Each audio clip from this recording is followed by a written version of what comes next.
هفته خبر تو خبر داره براتون. از دست و پا زدن آخوندها در باتلاق بدبختی ها و جفنگویی مثل این بعد از شلیک به هواپیمای مسافربری. پدافند کشور تماس میگیره با این سامانه پرتاب، میگه شیعی که میاد طرفت کروزه.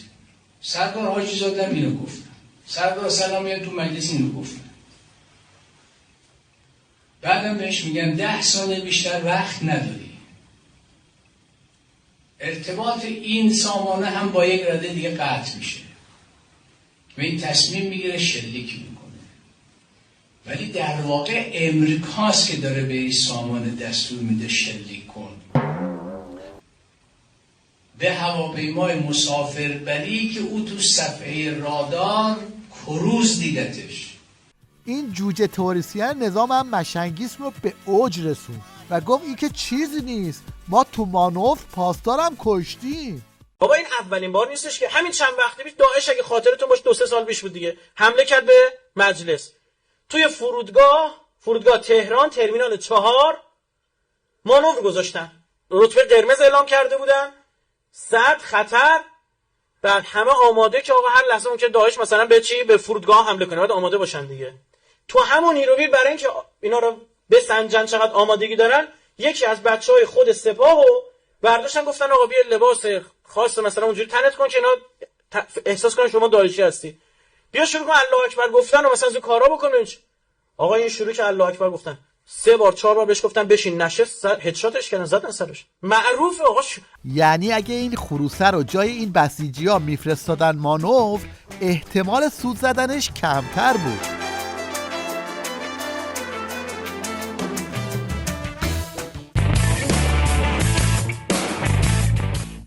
اگه هر جای دنیا بود باید یکی مثل حاج‌زاده رو به خاطر فاجعه‌ای که به بار آورده محاکمه میکردن، اما آخوندا براش آبرو هم میگیرن. قلمت بشکند ای تاریخ، اگر ننویسی اینجا سرداری از آبروی خود گذشت، آرزوی مرگ کرد، آن هم در شرایطی که میتوانست بگوید من هم مثل شما صبح روز واقعه باخبر شدم. آری او از آبروی خود گذشت، او آبروی خود را با خدا معامله کرد. شاید درکش برای ما سخت باشد. کار به آبغوره‌گیری هم ختم نمیشه، بساط روزه و نوحه رو هم براش به پا میکنن. گلبرگ سرخ ما ببین سردار حاجی زاده را، دریاچه از دریا ببین، دریاچه از دریا ببین، فرمانده دشمن شناس، دشمن زبونش در حراس، یعنی که بی پروا ببین. این پاسدار عباسی هم که معلوم پاره کردن عکسای پاسدار سلیمانی حسابی آتیشش زده، با این پارسای خوابیده میخواد به بسیجی‌های وارفته دل بده.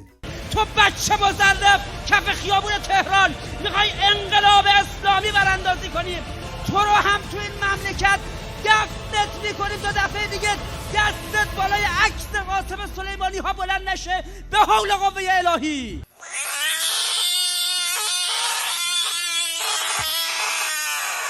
در حالی که عکس عظما و قاسم زیر پای مردم ایران و عراقه، این بزبز قندی شوت مشغول خوابای پنبه‌دونه‌ای خودشه و از این پرت و پلاها میگه. روش همین روش امام درسته، همین که رهبری گفت آقا جون ما میایم کرانه باختری هم در خدمتتون هستیم.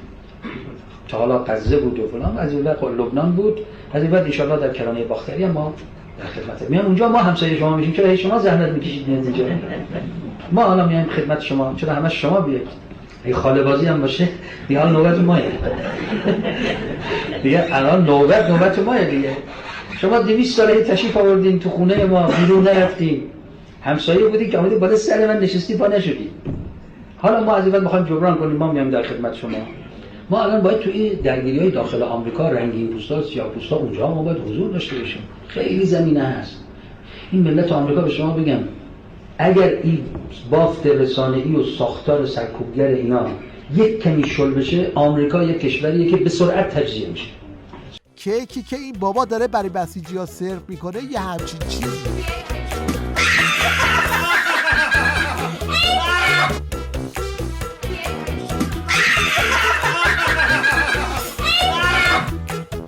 حالا بشنوید از قرضی عوضی که وضعیت نظامشون رو اینطوری جمع‌بندی میکنه. به لحاظ اقتدار سیاسی همه چیز رو به دست آوردیم. به لحاظ مدیریتی همه چیز رو از دست دادیم.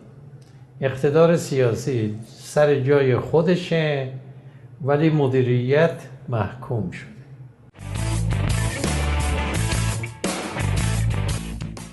بوفالوی ولایت این هفته هم خبرساز شد و اوضاع قمر در عقرب درونی نظام رو اینطوری لو داد.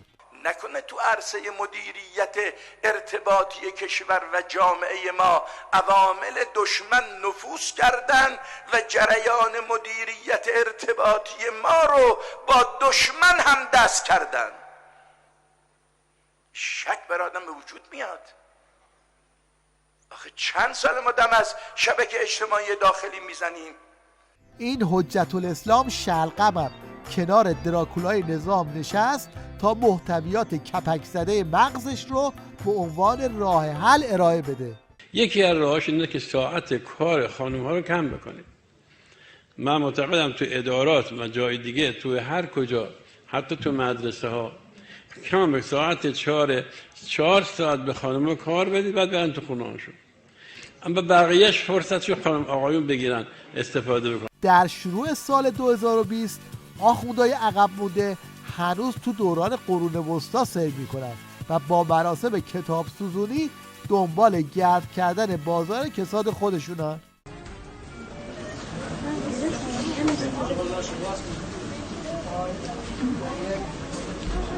مراسم نمازی انشاءالله اعلان دوره تمام شدن دوره طب شیمیایی در کل جهان و طور نمادین عمده‌ترین کتاب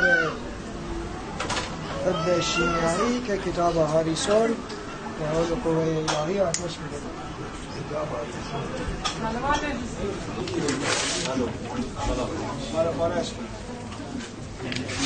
برای پایان رسیدن داروهای شیمیایی اجماعاً صلوات بفرست.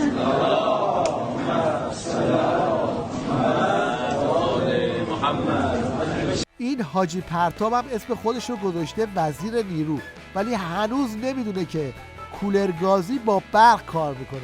میگه برای صرفه‌جویی در مصرف گاز کولرگازی ها رو عوض کردیم. هستیم در جهت مدیریت مصرف و مصرف صحیح انرژی 1 میلیون کولر گازی رو تعویض کنیم و این موجب خواهد شد که 2 میلیارد متر مکعب گاز صرفه جویی بشه. 2 میلیارد متر مکعب گاز صرفه جویی بشه.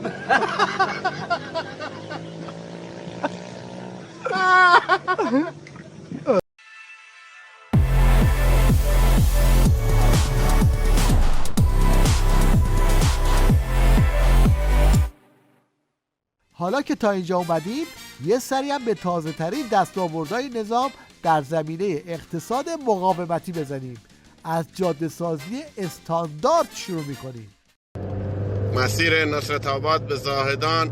وای خدا این چیه وسط جاده؟ تیر برق وسط جاده. نه قارچه، تیر برقه قارچه. وای خدا. این هم یه نمونه از فناوری‌های جدید پراید.